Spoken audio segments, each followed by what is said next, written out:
Gord's situation is different.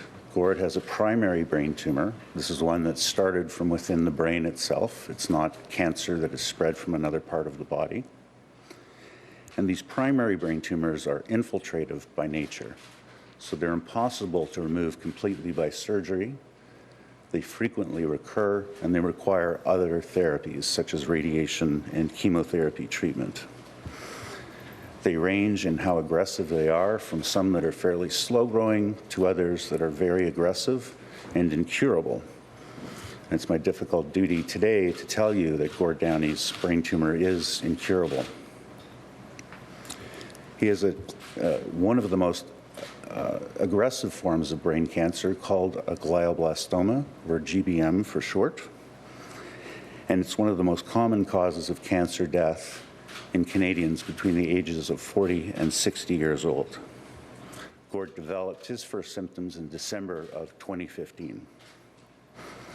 Gord was given radiation treatment for 6 weeks. This consists of 30 treatments daily from Monday to Friday for 6 weeks, combined with a chemotherapy medication. He completed that treatment a little more than a month ago. The most debilitating aspect of that treatment is fatigue, and he was tired. Some would say he was tired as you know what. He has improved since. Gord's now continuing with ongoing chemotherapy in the form of maintenance chemotherapy, and in the last several weeks has rallied tremendously. In fact, last week he had a very important MRI scan of the brain that showed that all of the swelling in his head in the left temporal lobe area has decreased substantially, and the amount of tumor that we see residual has clearly shrunk, and he's doing very well. I was made aware through a series of conversations with Gord and the band and his management team that they had plans to tour this summer.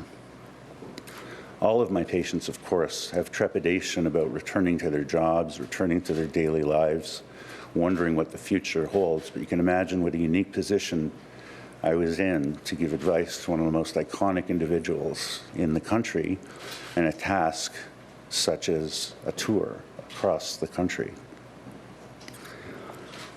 I was quickly impressed by Gord's resilience and courage to stay ahead of the news, and this is why the news release came out today. For many people, in fact, for most of my patients, it's daunting to actually reveal your diagnosis, not only to family. How do I tell my kids? How do I deal with this with my coworkers, let alone somebody that is truly a national treasure? Gord's courage in coming forward with his diagnosis will be a beacon for all patients with glioblastoma in Canada. They will see a survivor continuing with his craft despite its many challenges. The University of Toronto is amongst the world's greatest centers of excellence for brain tumor research, and we're committed and are leading in the quest for better therapies and improved quality of life and long-term survival for patients like Gord. Although the future can never be predicted with certainty, our team and I are confident that Gord and the band will dig deep and will complete the tour, and I don't anticipate any medical issues in the short term that would prevent the band from continuing with the tour plans, which will be shortly announced.